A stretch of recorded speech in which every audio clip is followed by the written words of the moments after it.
I would like to confirm. One, the Philippine law enforcement agencies, which would include the PNP, the National Bureau of Investigation, are now tasked to effect the arrest of Senator Bato de la Rosa. Yes. Magandang hapon ho sa ating lahat, no? Magandang hapon ho. Salamat po sa ating mga partners na media for being here so that we send more clarity on the issues at hand. First, on the matter of Senator Bato de la Rosa, no?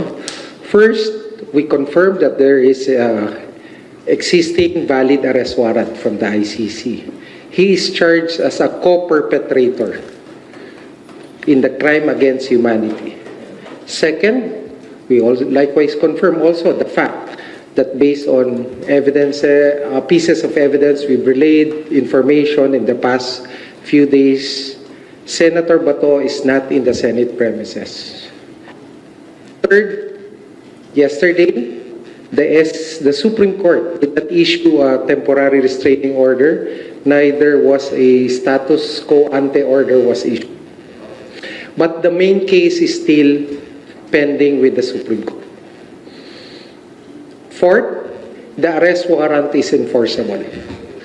Based on all these four basic premises, I would like to confirm. One, the Philippine law enforcement agencies, which would include the PNP, the National Bureau of Investigation, are now tasked to effect the arrest of Senator Bato de la Rosa. Senator Bato is a fugitive from justice, and he should be brought to the ICC to face the charges before him. Okay. On the matter regarding the ongoing the panel, the investigation of the DOJ panel on the events that transpired from May 11 to May 14. It's ongoing. We are in receipt already of the report from the GSIS. We are already also in receipt of the complete report from the NBI. The PNP asked for some time to collate remember the press briefing I had together with General Nartates and Secretary John Bic at the Office of the President the other day. The PNP is collating all documents and will be transmitting it to us soon. Next, we also made a request to the MMDA for all footages related to, especially during May 14, after the 2:30 a.m. Apparent escape of Senator Bato from the Senate premises. Our panel also would be inspecting physically. The exact time would be either tomorrow or today. We will be visiting GSI's premises, and there's request also for a similar visit also to the Senate premises where the event transpired. Okay, so I can take Polo. I can take one or two questions.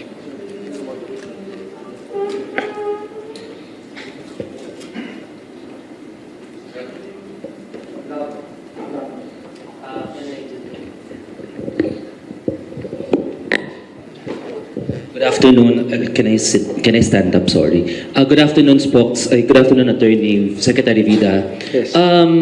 Given the pronouncement you've announced earlier that you are now directing the law enforcement agencies to conduct an operation, do you know? The exact term is to effect the arrest of Senator Bato de la Rosa pursuant to the validly issued ICC arrest warrant. So pwede na po bang magsagawa ng manhunt operation ang NBI, ang PNP? Huwag na natin. Manhunt is a dramatic or a sarsuela word. They will effect the arrest warrant. Okay. But have you also communicated with the NBI regarding that matter? Nakipag-usap na po ba sa inyong NBI regarding that matter from yesterday? Kasi we tried reaching the NBI and they said na wala rin po silang pwedeng comment na ibibigay po nila yan sa inyo. Ngayon, nagsabi na po kayo na pwede nang ma-enforce yung warrant. can you now direct the NBI to take part or do an operation regarding that case? Yes, exactly the purpose of this press briefing is to make that public announcement. Yes, NBI can already conduct to pursue their operations to effect the service of the arrest warrant. Hi, Sir Camille po from TV5. Meaning, sir, hindi na kumbaga wala na sir yung conditional arrest nung Friday na kapag nag-attempt siya na umalis ng bansa, saka lang siya huliin. So ngayon, ibig sabihin, kahit nandito siya sa bansa, makita siya, pwede na siyang damputin, arestuhin. Ganun na po, sir. Tama yan.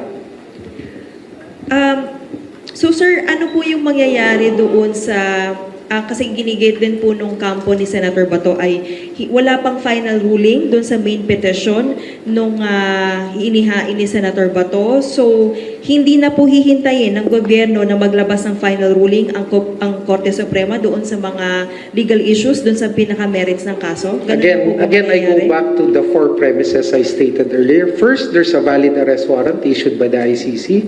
Second, he is not in the Senate in the Senate premises.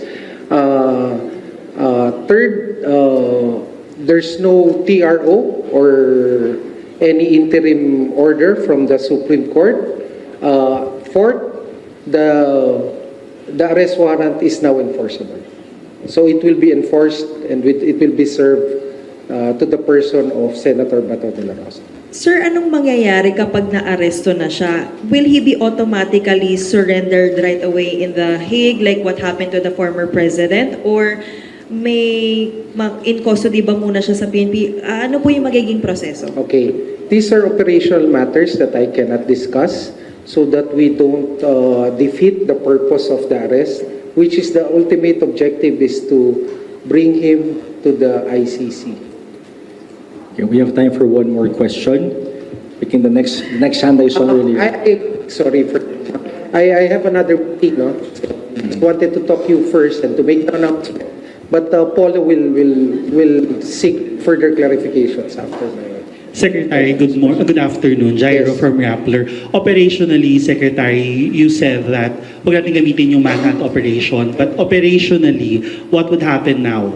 Magkakandak na po ba ng search operation, ang PNP, ang NBI? How will they implement Alam niyo po the yung mga warrant? law enforcement agencies natin, trained po yung ayan. Alam nila may standard operating procedure, meron yung mga intel gathering, intel analysis, counter-intelligence measures that they will pursue. And they are expected to pursue this. And do we All of expect, do we expect them to have a common plan, a common, operational procedure on how to arrest ba to? Magkakaroon po ba kayo ng meeting? Nagkaroon na po ba ng meeting ang NBI, ang PNP, at ang ating mga law enforcement agents to implement this warrant of arrest? Definitely, there's coordination among the various law enforcement agencies. There are existing guidelines, standard operating procedures to effect the arrest, and all of this will be followed. Last question po from me. Is this an order from the President himself? Ito po ba ay order ni President sa DOJ to order the law enforcers to implement the warrant?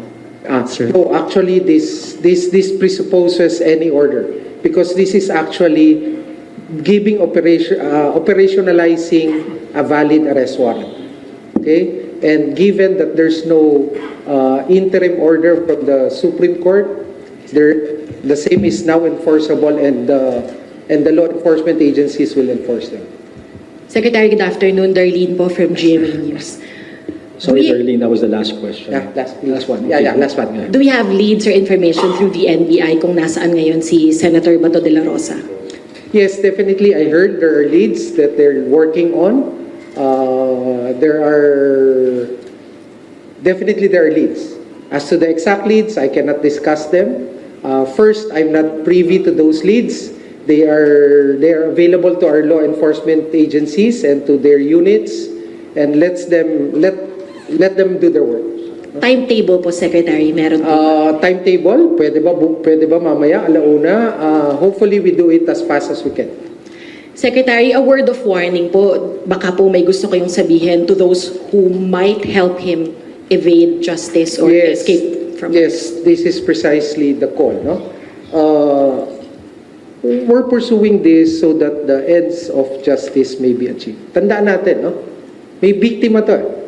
And their search for justice started in 2017. Libo, daang-daang mga kabataan. Mga toddlers, di ba? You give a full account of all this, yung mga namatay na Pilipino.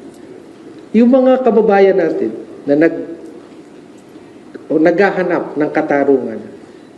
Ngayon, patay na sila eh. Hindi na sila pwedeng kumuha ng abogado. Hindi na sila pwedeng kumuha ng TRO. Tingnan natin. Let's, pagkahanap na, anong obligasyon ng gobyerno? Ang obligasyon ng gobyerno, alalayan, tulungan, para yung sinasaliksik nila at hinahanap na katarungan makamit.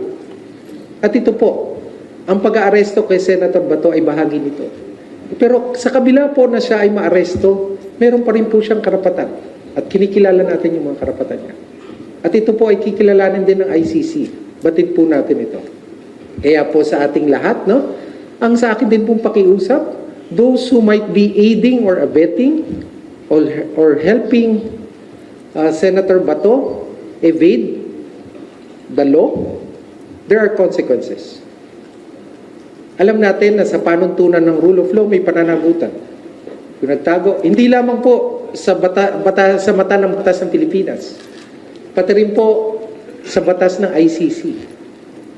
Kasi dahil siya isang validly issued arrest warrant, diba, ng ICC, meron din po mga panuntunan.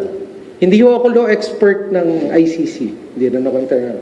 Pero may mga panuntunan din po na pag meron kang ginawa para masawata ang maayos at matiwasay na pagsisilbi ng isang arrest warrant, may pananagutan ka rin. Diba? Kaya nananawagan po tayo. We need a closure on this one. Okay? So ito na lamang po. Ay maraming salamat po sa inyong pakikinig.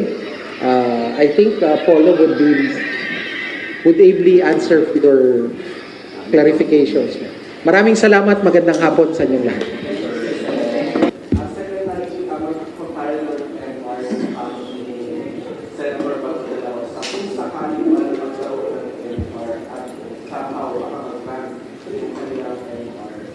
Paano siya makaka-apekto sa inyong operation Alam po natin na MR is a legal remedy available to Senator Bato. No, that's available to any person whose application may have been denied before any court. But be that as it may, ito po yung directive ngayon, and it's too early for us to speculate. Okay, I think we'll cross the bridge when we get there. That's the, ito muna tayo. No? And the directive is that there is now that instruction, okay, that the warrant is enforceable. Attorney Naomi Almohano po from Balitang Itos. Regarding naman po kayo, Senator Robin Padilla, since lumabas na nga po yung video from PNP ng CCTV, may pananagutan din po ba si Senator Robin? Depende na po yan sa fact-finding panel, no? Because we understand na kahit yung facts by the PNP, by the DLG have already made their own investigation. At the end of the day, the DOJ will be the one to see kung yung facts po na yan may kaakibat na element in the crimes charged or whatever crime may be warranted. Okay, so as to whether or not they may be held liable, that will depend entirely on what facts are present. And so the facts are not yet ascertained. No? So we'll see by then.